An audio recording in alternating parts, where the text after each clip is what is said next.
What's up mga pre? Ako nga pala to si Rebro at ang i-discuss natin today ay bakit ayaw ng mga tao sa Chinese motorcycles. Gawin natin yan after natin mag-tune ng carb. Yeah!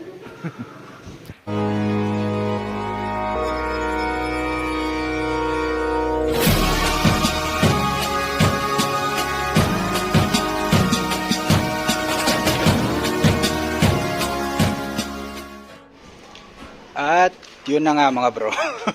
Tapos na tayo mag-tune ng carb ng tropa natin na si Vlad Salazar, ang ating videographer at editor. Ayan. So, ayan, na-tune ko na yung carburetor niya. I-test natin. So, dapat one click start siya sa cold start. Walang backfire. At saka, dapat yung throttle response is mabilis. Mabilis din siyang bumaba sa idle. So, tingnan natin kung tama yung pag-tune natin. Anyways, DIY to. Hindi naman to expert tuning. Pero, ayun. Based sa YouTube, ganito daw eh. So,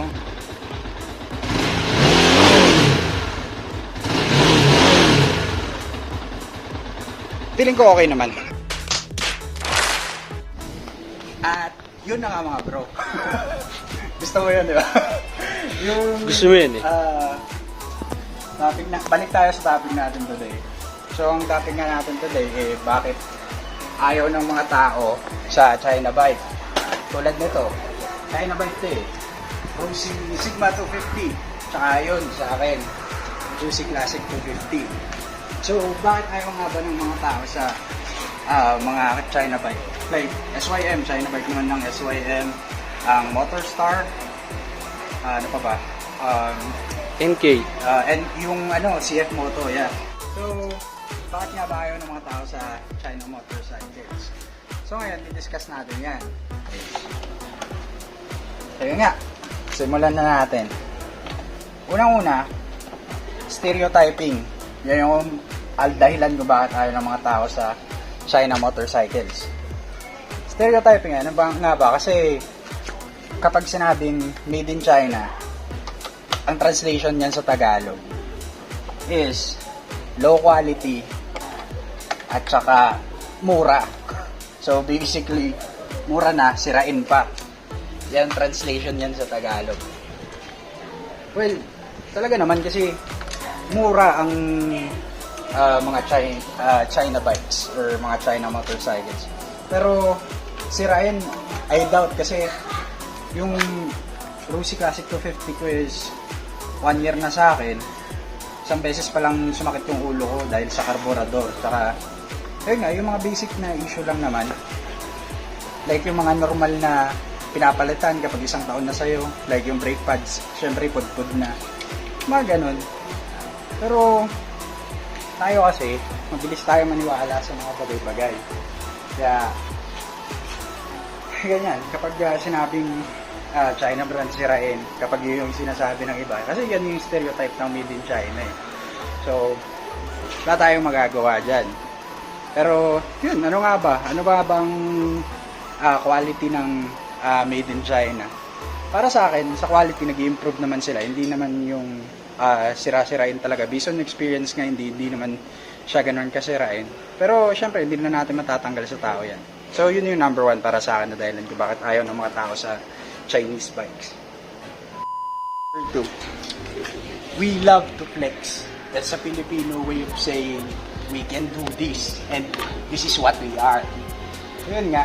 Ang pangalawa, ang Pilipino, mahilig talaga yan mag-flex ng mga bagay na meron sila. Wag niya bang? Yeah, for real. Cause, hindi naman, like, hindi naman mayabang ang Filipino in nature. Pero, para sa akin, wala namang problema dun. Pero yun nga, isa yun sa dahilan kung bakit ayaw ng mga tao sa Chinese or China bikes. Kasi una nga, yung stereotyping sa made in China, low quality, pero budget friendly. Which is, dun sa number 2, we love to flex. Siyempre, mag-reflex ka ba ng mga bagay na mura? Nabili mo ng mura, nabili mo ng sirain. Siyempre, hindi mo i-reflex yun. I-reflex mo kapag meron kang isa sa big 4 or meron kang big bikes. So, para sa akin yung number 2, mahilig tayo magyabang ng mga bagay na meron tayo na, kumbaga, hindi kayang bilhin ng iba.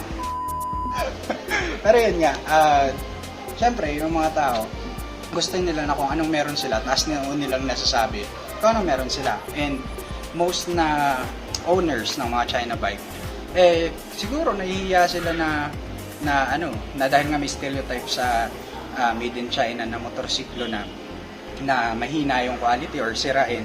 Syempre, siguro nahihiya silang sabihin na yun yung motor nila. Ako, nung mga una, na parang binabash ako ng mga kakilala ko na, bakit Rusi yung binili mo? Bakit ganyan? Rusi sirain. Well, para sa akin, depende naman yun sa'yo eh. Let the product speak for itself. Sabi nga ni Sir Zach sa makina dun sa review niya sa NK400. Pero, kaya hindi mo naman mapipilit yung tao kung isi-stereotype nila yung Chinese motorcycle na ganun. Basta ikaw, may nagagamit mo sa pang-araw-araw. At saka proven naman na may quality din, kahit budget friendly. At saka kung yun lang yung kaya ng budget mo, bakit bibili ng mas mahal? Bibili ka nga ng mahal na motor, wala ka namang panggas, di ba? True, bro. So, yun nga. Yung number 2, we love to flex. On number 3, we have something not made in China. So, yun nga. Meron tayong mga motorsiklo na gawa sa iba-ibang country na mas proven yung quality, which is Japan. Kasi syempre, sino bang may ayaw sa Honda, may ayaw sa Yamaha, may ayaw sa Kawasaki, may ayaw sa Suzuki. Syempre, yan yung Big 4 natin eh. Kaya nga Big 4 eh. Kasi sila yung mga top selling at saka mga best quality, proven quality sa Filipino market. Meron nga tayong ibang pagpipilian, kaya hindi tayo bumibili ng China. Pero, ewan ko, kasi ang pagkakaalam ko, kaya nga nabuo yung Rusi kasi nalaman nila na yung Honda ay sa China lang din kukuha ng pyesa. Ewan ko pero depende na yan sa inyo kung paano i-take. Ako respect din naman ako sa other brands. Like, syempre ako nag-China bike lang ako kasi yun lang din yung kaya ng budget ko. Pero yun nga. So, totoo naman yun na Japan motorcycles and other country motorcycles like America, Europe, at saka iba-iba pang hindi ko naman sila kayang banggitin lahat, pero proven talaga yung quality ng ibang brands ng motorcycles, so totoo lang. So, Japanese brand, proven quality, maganda talaga yung quality nila, pero hindi naman porket China mababa na yung quality. So, yun lang yun sa akin. Ewan ko sa inyo kung ano paniniwalaan nyo. Para sa akin, ang quality ng mga China-made motorcycle ay nag-improve every year. And, syempre, siguro isa to sa mga bikes na nag-improve through the years. Kaya, ito nga binili namin. So, yun. Number 3 is we have something not made in China. At yun nga.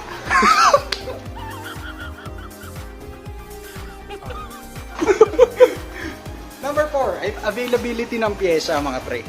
Yun nga, availability ng pyesa. Ang alam ng karamihan is mahirap hanapan ng pyesa ang Chinese motorcycles. Which is, mahirap naman talaga kung hindi mo alam kung ano yung kasukat. So, napakadaming aftermarket ng iba-ibang klaseng motorcycles na pwede sa Chinese motorcycles. Tulad na lang ng sa akin, itong clutch cable ko pang TMX. Itong throttle cable ko pang TMX din. Brake hose ko, hindi ko sure kung pag sniper ata or pang Shogun 125. Pero, ang point ko dito is hindi siya mahirap hanapan ng pyesa. Napakadali niyang hanapan ng pyesa. Alamin mo lang kung ano yung kasukat man. So, ang advice ko dito, kumuha ka ng tape meter, alamin mo kung gaano kahaba to, at saka alamin mo kung gaano kahaba yung mga pyesa ng iba. At saka, karamihan naman yun sa mga kasa, nagpo-provide ng pyesa. Ang bilis nga sila mag-provide eh. Tulad na lang na itong bar inside mirror ng tropa natin na si Vlad, nasa likod ng camera ngayon. Ay, ito, ilang weeks mo to bago nakuha? Wala pang 1 week, di ba? 3 days. 3 days. Yun, 3 days niya bago nakuha, in-order niya lang sa kasa. So, hindi siya ganun kahirap hanapan ng pyesa. Kailangan lang, alam mo kung saan ka maghahanap at kung paano ka maghahanap. Huwag kang tamad, pre. At, number 5 na tayo. So, number 5, medyo totoo naman lahat ng hinala nyo. Hindi ko sinasabing sirain, pero unlike Japan and other manufacturing countries na nag-distribute dito sa Pilipinas ng motorcycles, like yun nga, Japan and iba pang bansa na may proven quality na, ang quality ng mga China bikes natin ay nag-i-improve pala ngayon. Tulad nga ng mga nilabas nila this year na sobrang ganda naman ng quality for its price. Like ito nga, Rusi Classic 250, Sigma 250. Actually, nalabas na sila ng medyo 3 or 4 years ago. Hindi ko lang alam, hindi ako sure kung ilang years na silang nalabas. Pero, ayun nga, okay naman yung quality nila. Like itong Rusi Classic 250, parang naka 5th generation na sila ngayon. So, yun, kumbaga nag-i-improve sila. Hindi ko naman sinasabi na sirain talaga ang mga China bikes. Siguro may ganun silang reputation, pero ngayon nag-i-improve na sila ng mga din-distribute nilang motorcycles. Like yun yan, NK400, NK650, at yun, marami. Kiwi Cafe Racer, napakaganda yan. Motorstar Explorer 200, Z200S. Yun, okay din yun. At yun nga, pero kung ikukumpara mo siya sa Japanese motorcycles, sa mga Italian motorcycles, European motorcycles, mahirap talaga siyang ikumpara doon kasi may proven quality na yan all through the years. So, yun ang number 5. Okay, I don't know. Whatever it is, it's not right on the teleprompter. I don't know what that is. I've never seen that. At yun na nga mga pre, ito ang mga dahilan kung bakit ayaw ng tao sa mga China-made bikes. Pero hindi ko naman sinasabi na maging basihan nyo to sa kung anong motor ang bibilin nyo. At hindi ko rin naman pinopromote ang mga China-made motorcycles. Sinasabi ko lang na ito yung mga dahilan kung bakit ayaw ng mga tao sa China bikes. Pero ganun pa man, kahit anong brand ng motor mo o saan paggawa ang motor mo, kailangan natin mag-ingat sa kalsada. Pare-parehas lang tayo, dalawang gulong, iisang kalsada ang ginagamit natin. Kaya mag-ingat tayo palagi at respetuhin natin ang isa't isa. Yun lang para sa akin. Ito ang inyong Rev Bro. See you next vlog. G. Wait a minute. At syempre, bago ko tapusin yung video na to, gusto ko lang i-shoutout yung mga taong sumusuporta at saka niniwala sa akin kahit ilan lang. Ginagawa lang naman natin to for fun. So yeah, simulan natin ang shoutout sa aking pizza sa Iloilo na si Kent John Hilos. Shoutout sa iyo bro, ride safe. Kay Mark Mendoza ng AFP. Maraming salamat bro sa panonood ng mga videos ko at saka sa pag-subscribe na rin. At sa kanyang kapatid na si Carla May Loreto, subscribe din natin yung channel ni Carla which is CM Vlogs. Yan, suportahan natin siya. Subscribe nyo siya, subscribe nyo ako para happy tayong lahat. Kay Classic Vlogs, Noel Mars Tepa, maraming salamat sa clip-on handlebars, sa clutch spring, sa ano pa pinadala? 30mm carb at saka sa sticker na nawala ako. Yeah, maraming salamat sa iyo bro, more power sa channel mo. At subscribe natin siya, Classic Vlogs. And kay Vladimir Salazar na nag-shoot tong video ko at nag-edit ng intro ko. Yan. Kay Jared Teodoro na nasa Bulacan ngayon, maraming salamat sa iyo bro. Sa papa ko kay Pastor Arman Gilos, shoutout sa iyo. Sa mga kapatid ko kay Maymay at kay Jayjay. Yan, ingat kayo dyan. At like nyo rin yung page ng wife ko which is H&A Pre-Love Boutique. Yan, bili kayo ng damit doon. Siguro yan lang for today. So, comment down below kung gusto nyo magpa-shoutout next vlog. Kala mo naman daming viewers no? Pero yun, yun lang sa akin for today guys.